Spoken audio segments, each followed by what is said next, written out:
श्रीमद् भागवत महापुराण दशम स्कंद अध्याय 64। नृग राजा की कथा।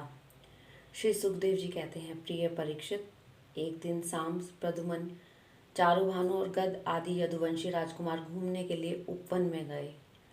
वहां बहुत देर तक खेल खेलते हुए उन्हें प्यास लगाई। अब वे उधर जल की खोज करने लगे।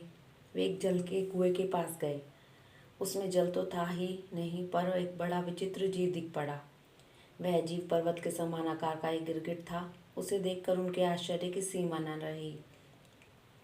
उनका हृदय करुणा से भर आया और वे उसे बाहर निकालने का प्रयत्न करने लगे।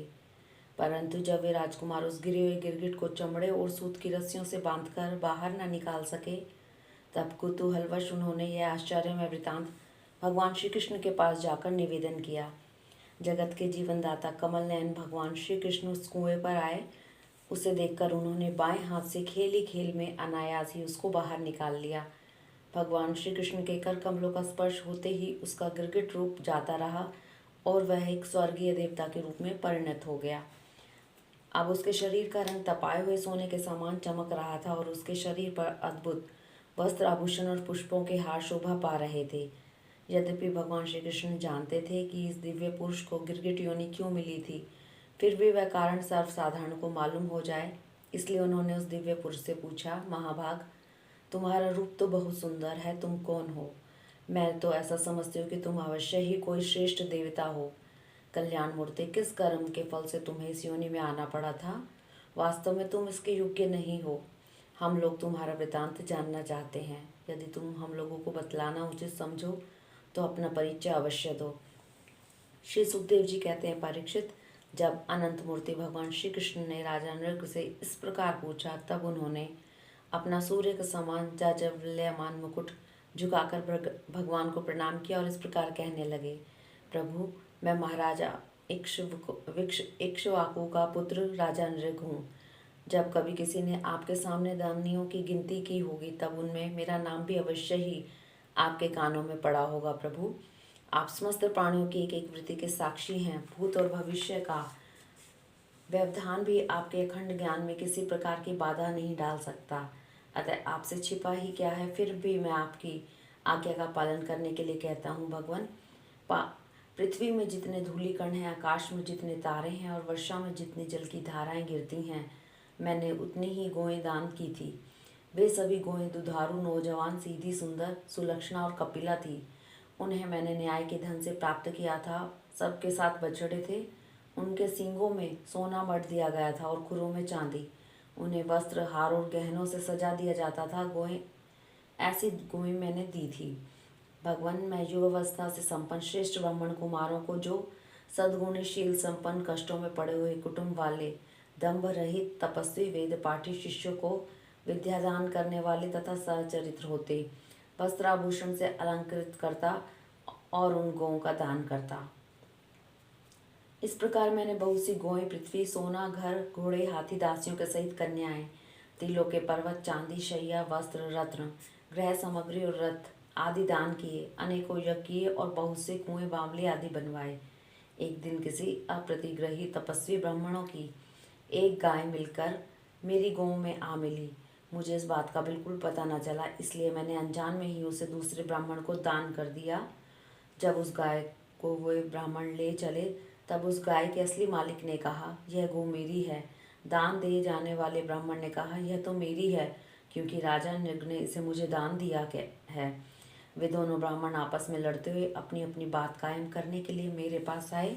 एक ने कहा, यह गाय अभी अभी आपने मुझे दी है, और दूसरे ने कहा कि यदि ऐसी बात है तो तुमने मेरी गाय चुरा ली है। भगवान, उन दोनों ब्राह्मणों की बात सुनकर मेरा चित्त भ्रमित हो गया। मैंने धर्म संकट में पड़कर उन दोनों से बड़ी अनुनय विनय की बात कही और कहा कि बदले में मैं 1 लाख उत्तम गोएं दूंगा। आप लोग मुझे यह गाय दे दीजिए। मैं आप लोगों का सेवक हूँ। मुझसे अनजान में यह अपराध बन गया है। मुझ पर आप लोग कृपा कीजिए और मुझे इस घोर कष्ट से तथा घोर नरक में से गिरने से बचा लीजिए। राजन, मैं इसके बदले में कुछ नहीं लूँगा। यह कहकर गाय का स्वामी चला गया। तब तुम इसके बदले में 1 लाख ही नहीं, 10,000 गोएं और भी दे दो तो मैं लेने का नहीं। इस प्रकार कहकर दूसरा ब्राह्मण भी चला गया। देवाधिदेव जगदीश्वर। इसके बाद आयु समाप्त होने पर यमराज के दूत आए और मुझे यमपुरी ले गए। वहाँ यमराज ने मुझसे पूछा, राजन, तुम पहले अपने पाप का फल भोगना चाहते हो या पुण्य का? तुम्हारे दान और धर्म फलस्वरूप तुम्हें ऐसा तेजस्वी लोक प्राप्त होने वाला है जिसकी कोई सीमा नहीं है। भगवान, मैंने यमराज से कहा, देव, पहले तो मैं अपने पाप का फल भोगना चाहता हूँ। और उसी क्षण यमराज ने कहा, तुम गिर जाओ। उनके ऐसा कहते ही मैं वहाँ से गिरा और गिरते समय मैंने देखा कि मैं गिरगिट हो गया हूँ। प्रभु, मैं ब्राह्मणों का सेवक, उदार दानी और आपका भक्त था। मुझे इस बात की उत्कट अभिलाषा थी कि किसी प्रकार आपके दर्शन हो जाएं। इस प्रकार आपकी कृपा से मेरे पूर्व जन्मों की स्मृति नष्ट न हुई। भगवान, आप परमात्मा हैं, बड़े बड़े शुद्ध हृदय योगेश्वर, उपनिषदों की दृष्टि से अपने हृदय में आपका ध्यान करते रहते हैं। इंद्रिय अतीत परमात्मन, साक्षात आप मेरे नेत्र के सामने कैसे आ गए, क्योंकि मैं तो अनेक प्रकार के व्यसनों, दुख कर्मों में फंसकर अंधा हो रहा था। आपका दर्शन तो तब होता है जब संसार के चक्कर से छुटकारा मिलने का समय आता है। देवताओं के भी आराध्य देव पुरुषोत्तम गोविंद, आप ही व्यक्त और अव्यक्त जगत तथा जीवों के स्वामी हैं, अविनाशी अच्युत। आपकी कीर्ति पवित्र है। अंतर्यामी नारायण, आप इस समस्त वृत्तियों और इंद्रियों के स्वामी हैं। प्रभु श्री कृष्ण, मैं आप देवताओं के लोक में जा रहा हूँ, आप मुझे आज्ञा दीजिए। आप ऐसी कृपा कीजिए कि मैं चाहे कहीं भी क्यों न रहूँ, मेरा चित्त सदा आपके चरण कमलों में ही लगा रहे। आप समस्त कार्यों और कारणों के रूप में विद्यमान हैं। आपकी शक्ति अनंत है और आप स्वयं ब्रह्म हैं। आपको मैं नमस्कार करता हूँ। सच्चिदानंद स्वरूप सर्वंतर्यामी वसुदेव श्री कृष्ण, आप समस्त योगों के स्वामी योगेश्वर हैं। मैं आपको बार बार नमस्कार करता हूँ। राजा नृग ने इस प्रकार कहकर भगवान की परिक्रमा की और अपने मुकुट से उन चरणों का स्पर्श करके प्रणाम किया। फिर उनसे आज्ञा लेकर सबके देखते ही देखते वे श्रेष्ठ विमान पर सवार हो गए। राजा नृग के चले जाने पर ब्राह्मणों के परम प्रेमी, धर्म के आधार देवकी नंदन भगवान श्री कृष्ण ने क्षत्रियों को शिक्षा देने के लिए वहां उपस्थित अपने कुटुंब के लोगों से कहा, जो लोग अग्नि के समान तेजस्वी हैं, वे भी ब्राह्मणों का थोड़े से थोड़ा धन हड़प कर नहीं पचा सकते।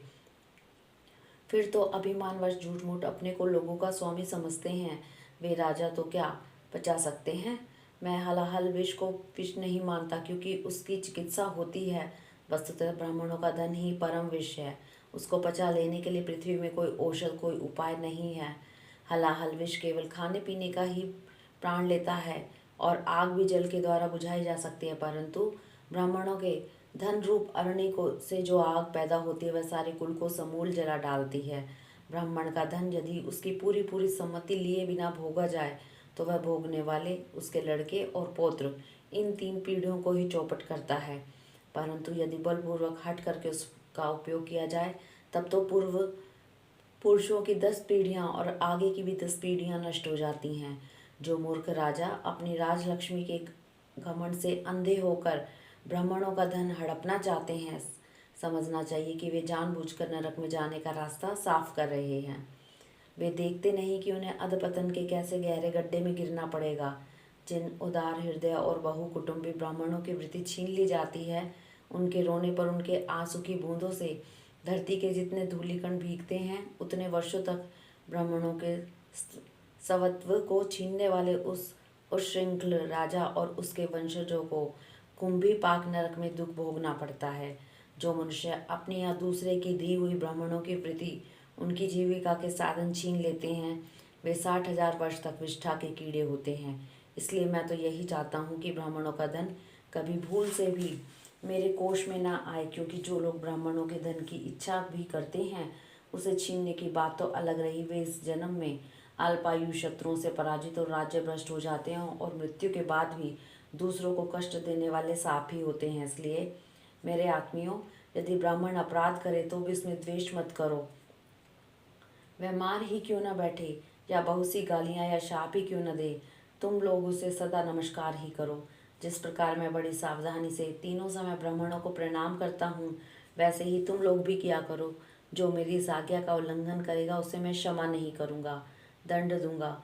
यदि ब्राह्मण के धन का अपहरण हो जाए तो वह अपहृत धन उस अपहरण करने वाले को अनजान में उसके द्वारा यह अपराध हुआ हो तो भी अतः पतन के गड्ढे में डाल देता है। जैसे ब्राह्मणों की गाय ने अनजान में उसे ले जाने वाला राजा नृग को नरक में डाल दिया था। परीक्षित समस्त लोगों को पवित्र करने वाला भगवान श्री कृष्ण द्वारका वासियों को इस प्रकार उपदेश देकर अपने महल में चले गए। हरिओम तत्सत।